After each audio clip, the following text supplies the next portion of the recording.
right, friends. Hope all of you are safe and well. Let's learn some Torah. It's a very powerful day on the Jewish calendar, which a lot of people miss, but not if you work in a synagogue or for the Jewish community. Today is Rosh Chodesh Elul, and so will tomorrow be. It's the strange phenomenon in the Jewish community of having the beginning of the month last 2 days. And part of that is because it was always hard to tell time when we based ourselves solely on the moon. There were witnesses that would look up to see the signs of a new month, and when they would think that they saw it, they would come before a rabbinic court, and the rabbinic court would quiz them on what precisely they saw. And you might think this is a strange procedure, but if your holy days are determined by the moon, and your holy days are commanded by God, determining what day actually is the beginning of the new month matters quite a lot. In fact, one of the gravest disagreements in the Talmud is between two rabbis, Rabbi Gamliel and Rabbi Yeshua, about what day is Rosh Chodesh, but specifically, what day is the Rosh Chodesh that begins the year, which we call Rosh Hashanah. And they disagreed, but Rabbi Gamliel was the Nasi, was the president of the Rabbinic Academy. And so they disagreed about what day the beginning of the year was, which means every holiday was going to be different for each of them. But Rabbi Gamliel, with his authority, ordered Rabbi Yeshua to show up on the day that was Yom Kippur, according to Rabbi Yeshua's calculation. Which means, in order to maintain integrity and continuity and cohesion in a community that is wobbly sometimes, and in Jewish history, that's been us. In human history, that's been all peoples. Having a set calendar is incredibly important. So even though it turns out that Rabbi Gamliel was manifesting a pattern of abusive relationship with his colleagues, his intention was to hold the world together, just as his ancestors had actually. And so determining the day of the new month is important, and we really work with rigor to make sure that we understand time. Well, today's Rosh Chodesh. We know. We're not going to argue about it. And the name of this month is Elul. Elul is the month that leads right into Rosh Hashanah. And those of us working in Jewish communities know that because this is where people start to freak out about preparing adequately for Rosh Hashanah and Yom Kippur. But actually, it's also a time to do great work. Elul is traditionally the time that we work on tshuva, that we work on repairing our own souls, doing an internal spiritual accounting. And when we realize, or come to terms with, or acknowledge that we have acted incorrectly to someone else, now is the time that we focus on our apologies. Elul is a very holy time for relationships. It's an exquisite, exquisite opportunity to take a pause, think about the human relationships we've had, and that we hope to continue having, and to be brave, and to show up, and to say, I'm sorry.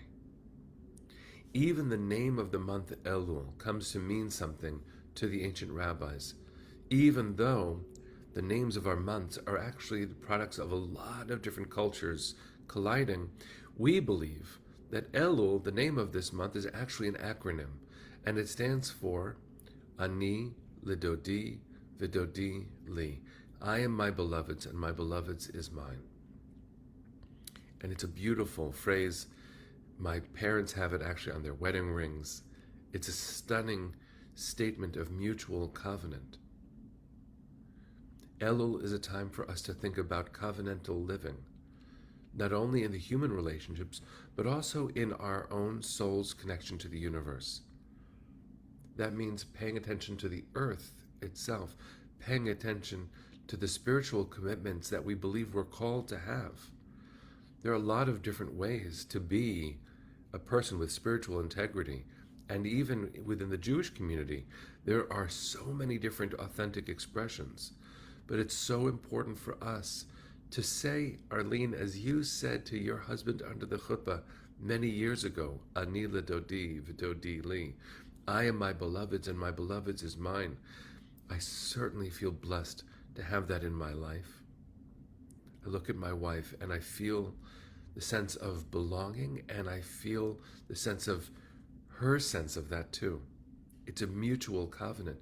And in fact, that's a model for what it is to repair human relationships between people and to work on the relationships we have with the source of life itself.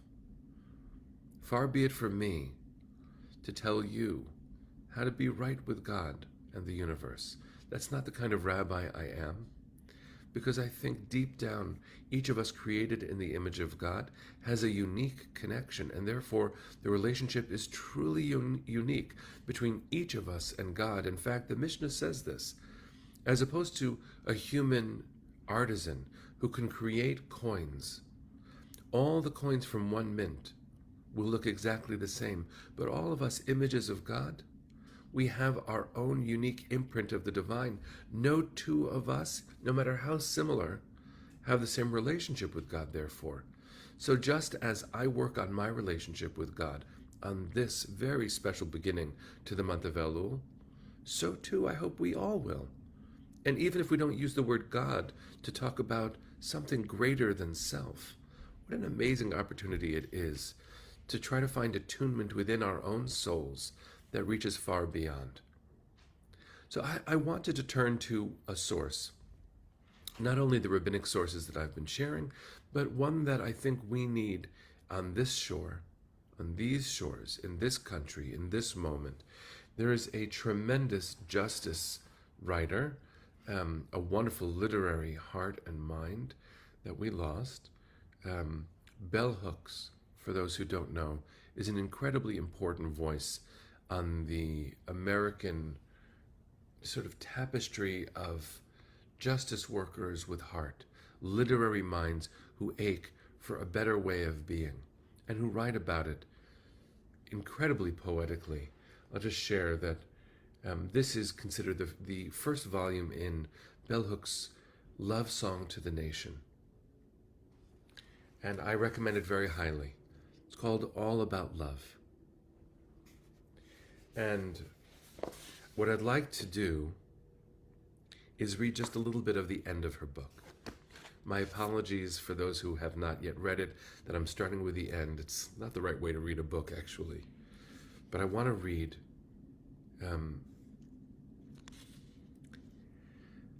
I just want to read her words. I don't know that I can give you context because it's uniquely her voice, and I wouldn't do it justice, except that there are so many reasons that love doesn't happen.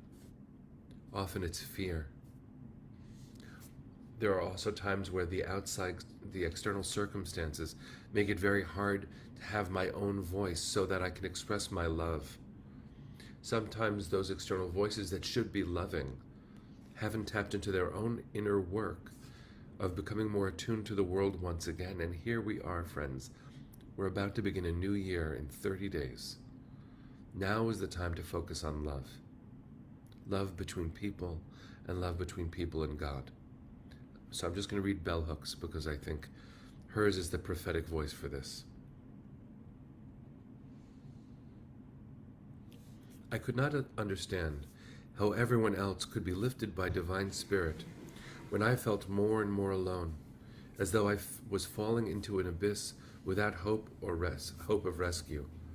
She has a religious leader she's talking to now. I never asked Father B what he saw when he looked at me, or why I was chosen as one of the individuals he singled out for spiritual counseling. He touched my soul, offering to me and to everyone he connected with a loving spirit. In his presence, I felt chosen, beloved. Like many earthly angels who visit us and touch our lives with their visionary power and healing wisdom, I never encountered him again.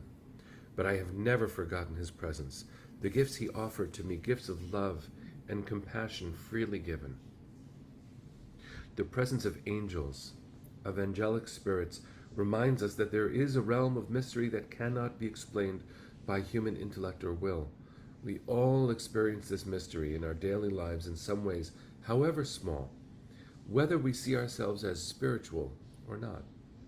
We find ourselves in the right place at the right time, ready and able to receive blessings, without knowing just how we got there. Often we look at events retrospectively and can trace a pattern, one that allows us to intuitively recognize the presence of an unseen spirit guiding and directing our path. When I was a young girl, I would lie in my attic bed and talk endlessly with Divine Spirit about the nature of love. Then, I did not imagine I would ever have the courage to speak about love without the solitary covering of secrecy or night. Like Jacob, wandering alone by the stream, in the stillness of my pitch-dark room, I grappled with the metaphysics of love, seeking to understand love's mystery. That grappling continued until my awareness intensified and a new vision of love came to me.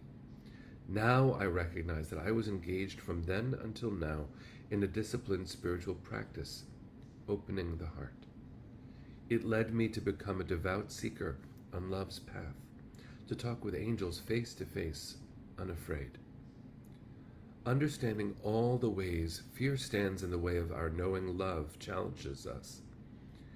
Fearful that believing in love's truths and letting them guide our lives will lead to further betrayal, we hold back from love when our hearts are full of longing. Being loving does not mean we will not be betrayed. Love helps us face betrayal without losing heart, and it renews our spirit so we can love again. No matter how hard or terrible our lot in life, to choose against lovelessness, to choose love. We can listen to the voices of hope that speak to us, that speak to our hearts, the voices of angels. When angels speak of love, they tell us it is only by loving that we enter an earthly paradise. They tell us paradise is our home, and love our true destiny. Reading those words is itself such an overwhelming and beautiful experience. I cannot recommend this book highly enough, and actually everything by Bell Hooks. Here, now you can see her name. All about love. I want to read that last sentence again, and maybe I'll get through without crying. When angels speak of love, they tell us it is only by loving that we enter an earthly paradise. They tell us paradise is our home, and love our true destiny. Wow. Amen. Amen. May this month, friends, this month of Elul, find us loving and loved. May we feel angels all around.